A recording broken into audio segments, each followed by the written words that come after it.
스테이블 코인이 망할 위험이 있죠. 감시를 정확히 못하고 있는 경우도 있단 말이에요. 스테이블 코인은 이제 우리가 말하는 비트코인이나 이더 같은 경우와는 사용 용도가 다르다고 보시면 됩니다. 스테이블 코인은 투자의 대상으로 보지 않고 이건 나중에 결제의 수단으로 이렇게 쓰는 건데, 스테이블 코인을 사는 것이 해외에서 쓰기에 훨씬 더 편하다고 생각하는 거죠.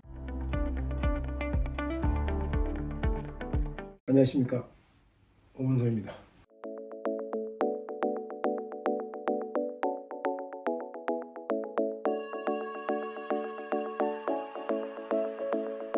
오늘은 이제 가장 관심이 핫한 스테이블 코인에 대한 얘기를 좀 해보겠습니다. 스테이블 코인은 미국의 지니어스 액트가 통과됨에 따라서 전 세계적으로 관심이 높아지고 있는 이제 주제가 되겠습니다. 스테이블 코인은 어떤 의미이고 무엇인가요? 이 스테이블 코인이라고 하면, 스테이블이라고 하는 이 단어의 뜻이 이제 안정적이다. 가상자산, 암호자산, 뭐 비트코인이나 여러 이제 코인들이 있는데, 코인들의 가격이 전혀 스테이블하지 않죠. 이 코인은 통화의 가치, 다시 말하면 US 달러, 여기에 이제 딱 그 패깅이라고 그러죠. 가치가 연동되어 있는 그런 어떤 그 코인을 발행하는 건데요.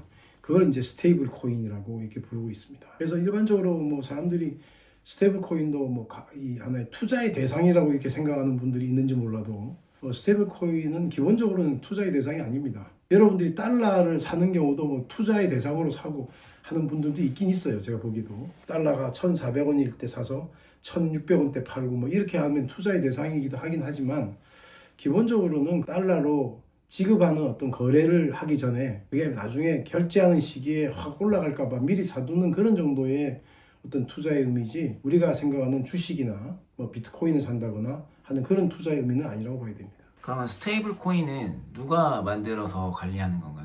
지니어스 액트에 보면은 스테이블 코인에 대해서는 이제 정부가 발행하는 게 아니고요, 일반 기업이. 근데 기업이라고 하더라도 여러분, 기업도 여러 층이 있습니다. 뭐 신용이 되게 높은 기업도 있지만 신용이 되게 낮은 기업도 있고 한데, 보통은 신용이 좀 높은 기업에 대해서 정부에서 어떤 그 라이센스를 줘가지고 스테이블 코인을 발행하는 경우가 이제 대부분인데요. 정부는 이 스테이블 코인을 발행하지 않느냐 하는 생각도 해보는데, 정부라고 하면 우리나라로 말하면 이제 한국은행이 발행하는 이제 스테이블 코인이 가능하냐 하는 건데요. 이런 경우는 이제 우리가 스테이블 코인이라고 부르지 않고 CBDC, 이 Central Bank Decentralized Currency라고 해서 CBDC로 부르거든요. 그래서 이거는 정부가 개런티, 보증을 하는, 다시 말하면 우리가 원화를 가지고 있으면 우리가 통장에 월급 받을 때 원화로 들어오지 않습니까? 그런데 이제 만약에 CBDC라고 하는 게 등장을 하게 되면, 우리는 우리의 그 지갑, 전자지갑에 코인으로 이제 그 CBDC가 들어오게 되고, 그 CBDC를 우리가 쓰면 똑같은 거죠. 이 스테이블 코인은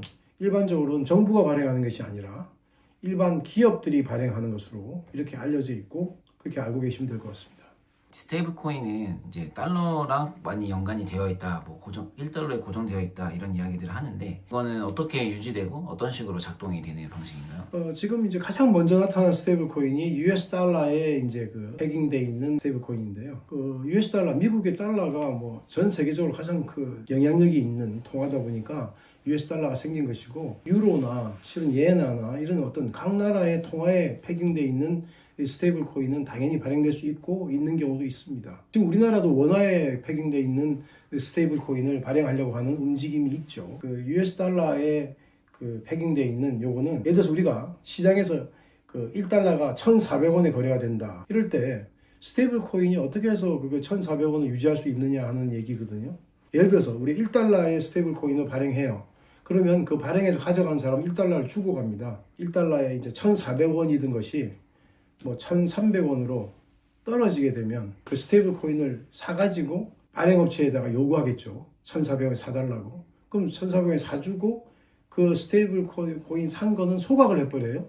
그러면 이제 공급이 줄어들겠죠. 공급이 줄어들면 다시 가격이 오르고, 이렇게 해서 스테이블 코인의 가격이 일정하게 유지될 수 있는 구조를 가지고 있다고 이렇게 이제 알려져 있습니다. 비트코인이나 이더리움 같은 경우는 되게 변동성이 심해서 좀 일반 사람들이 사용하기에 좀 꺼려지는 부분이 있는데, 스테이블 코인은 그냥 그대로 이제 쓸 수 있다, 안정적인 코인이라는 말씀인가요? 그렇죠. 이 스테이블 코인은 이제 우리가 말하는 비트코인이나 이더 같은 경우와는 사용 용도가 다르다고 보시면 됩니다. 우리가 비트코인 같은 경우는 우리가 그걸 삼으로 해서 나중에 이제 거기에서 비싸게 팔고 하는, 그다음 가치의 저장 수단으로 이제 보고 있는 것이고, 스테이블 코인은 투자의 대상으로 보지 않고 이건 나중에 결제의 수단으로 이렇게 쓰는 건데, 그럼 왜 달러를 사지 왜 스테이블 코인 사냐 이렇게 이제 여러분들이 궁금해하실 수도 있는데, 달러를 사는 것보다는 스테이블 코인을 사는 것이 해외에서 쓰기에 훨씬 더 그 어떤 간이 용이성, 송금할 때 어떤 수수료라든지 뭐 이런 문제들이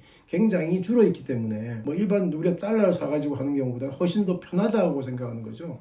그래서 그런 부분 때문에 스테이블 코인을 쓰게 되고 하는 거죠. 스테이블 코인은 망할 위험은 없는 건가요? 스테이블 코인이 망할 위험이 있죠. 스테이블 코인에 대한 종류를 보통은 이제 법정 화폐 담보형, 이게 가장 기본적인 이제 그 스테이블 코인이고, US 달러 같은 경우는 달러를 1달러를 가져와서 이제 스테이블 코인 하나를 발행하는, 이게 이제 법정 화폐 담보형이고, 두 번째로는 이제 암호화폐 담보형이라고 그래서 비트코인이나 이더 같은 일반적인 그 사람들이 굉장히 많이 알려지고 잘 거래되는 그러한 어떤 코인을 담보로 해서 이제 그 스테이블 코인을 발행하는 수가 있죠.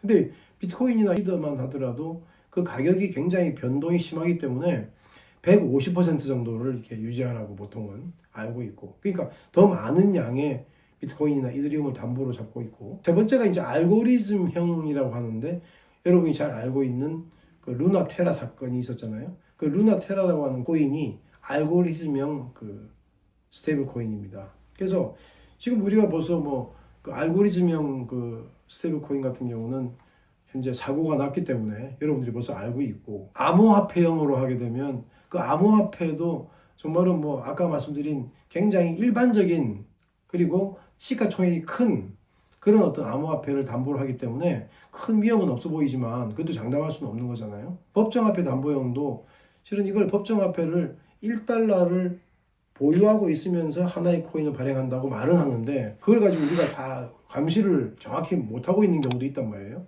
실제로 깨놓으니까 그만큼 그 담보가 안 돼 있다든지 하게 되면 망할 가능성이 있기 때문에 여러분들이 스테이블 코인을 사는 것은 그런 부분을 다 고려해서 안전하게 여러분들이 판단하셔야 되는 문제 같습니다.